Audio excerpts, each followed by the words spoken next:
सुरू असलं अडचण नाही ना.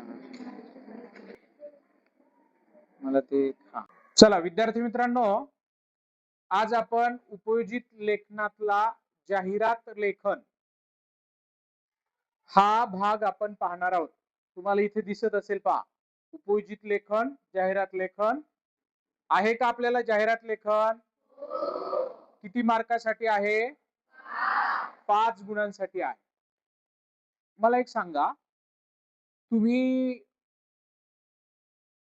फिरत असताना, घरात टीव्ही पाहत असताना, सोशल मीडियाचा वापर करत असताना किंवा रस्त्यावरून जात असताना जाहिराती पाहता का रे? पण जाहिराती पाहायला खूप मज्जा येते ना. आतापर्यंत कोणकोणत्या जाहिराती पाहिल्या सांगेल कोणी? मी ही जाहिरात पाहिली. कोण सांगेल? सांगतोय तू?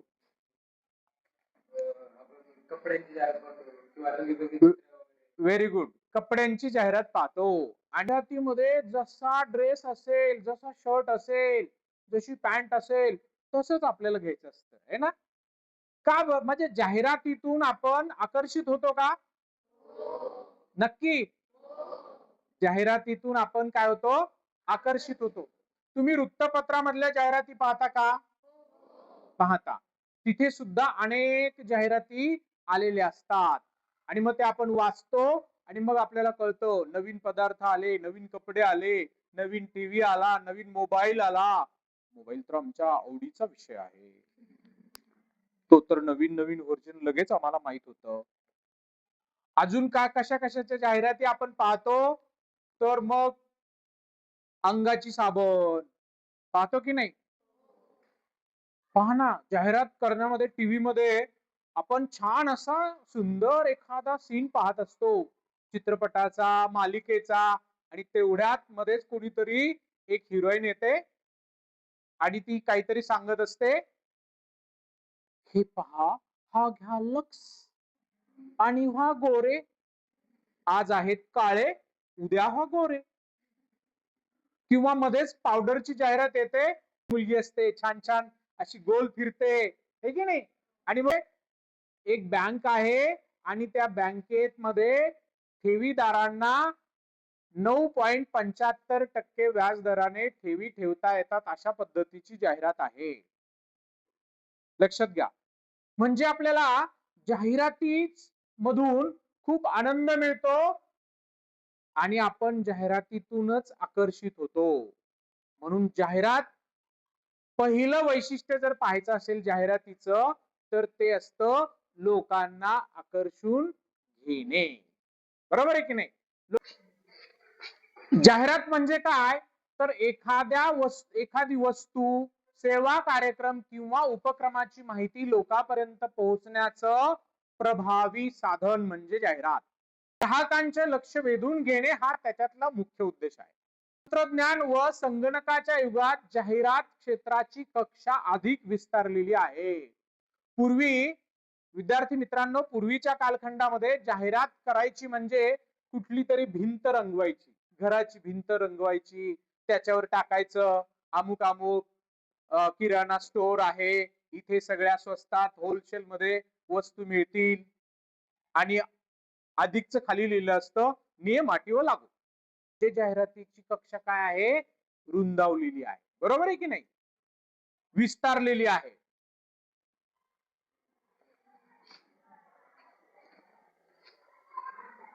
आता जाहिरातीची उद्दिष्ट काय आहेत? की लोकांच्या मनात उत्पादनाबद्दल आवड निर्माण करणं. विद्यार्थी मित्रांनो, जाहिरात करणं हे एक उत्कृष्ट स्किल आहे. हे सगळ्यांनाच जमतं असं नाही. काहींना जमतं, काहींना जमत नाही. तर आपण ज्या गोष्टीबद्दल जाहिरात करतोय, ज्या वस्तूबद्दल जाहिरात करतोय, ती वस्तू लोकांना कशी महत्वाची आहे आणि कशी विश्वसनीय आहे आणि त्या वस्तूची त्यांना आवड कशी होईल, या सगळ्या बाबी त्या जाहिरातीमध्ये यायला हव्यात. त्या दुकानासमोर असा खूप मोठा बाहुला लावलेला असतो आणि तो असा करतो, या या या या या या, असं करतो की नाही? लगेच आपण जाता जाता बघतो की नाही? म्हणजे लक्ष वेधून घेतलं की नाही त्या दुकानदाराने आपलं, हाताने असं असं करतो.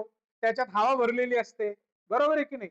म्हणजे लक्ष लोकांचं वेधणं, ग्राहकांना आकर्षित करणं कशाही परिस्थितीमध्ये. आमच्याकडे या तर एकदा हॉटेलची जाहिरात जर असेल तर कसं सांगितलं, एकदा नक्की भेट द्या, चविष्ट, स्वादिष्ट, उत्कृष्ट आमच्याकडे सगळे पदार्थ मिळतात असं सांगितलं जातं की नाही? आणि मग किंवा जाहिरातीसाठी अनेक बक्षिसं पण ठेवले जातात. मोफत, चला पहिल्या दिवशी एवढ्या वस्तू तुम्हाला मोफत, पेनची जाहिरात आहे, पेन मोफत, पण दुसऱ्या दिवसापासून दुप्पट किंमत मोजायची. अशा पद्धतीचं ग्राहकांना आकर्षित करणं, नवीन उत्पादनाचा प्रचार करणं. जाहिरात कधी करावी लागते?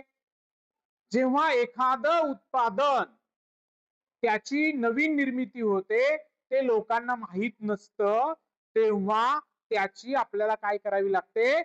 जाहिरात करावी लागते. मध्ये ठळक लक्षात येईल असा मथळा लिहायचा, अशी माहिती द्यायची. दुसरी गोष्ट, लक्षवेधी शब्द रचना, कमी शब्दात जास्त संदेश द्यायचा, लक्षवेधी भाषेला महत्व. त्याच्यानंतर उत्पादनाची गुणवत्ता, आपण जे उत्पादन करणार आहे त्याची गुणवत्ता कशी आहे, काय आहे, किती टिकाऊ ती वस्तू आहे. आणि आपल्याला जाहिरात लेखनामध्ये घोषवाक्य, चला चला चला, खुश खबर, अशा पद्धतीचे घोषवाक्य असतात की नाही? आपल्याला त्याचं ठिकाण टाकावं लागतं, त्याच्यानंतर फोन नंबर द्यावा लागतो, त्याचा पत्ता द्यावा लागतो. त्या तयार करण्यासाठी बोर्डाच्या पेपरमध्ये काही उदाहरणं दिलेली असतात, म्हणजे काही मुद्दे दिलेले असतात, त्या मुद्द्याच्या आधारे जाहिरात करायची असते, किंवा काही तुम्हाला चित्र दिलेले असतात त्याच्यावरून सुद्धा जाहिरात करायची असते. लक्षात आलं? अरे लक्षात आलं का?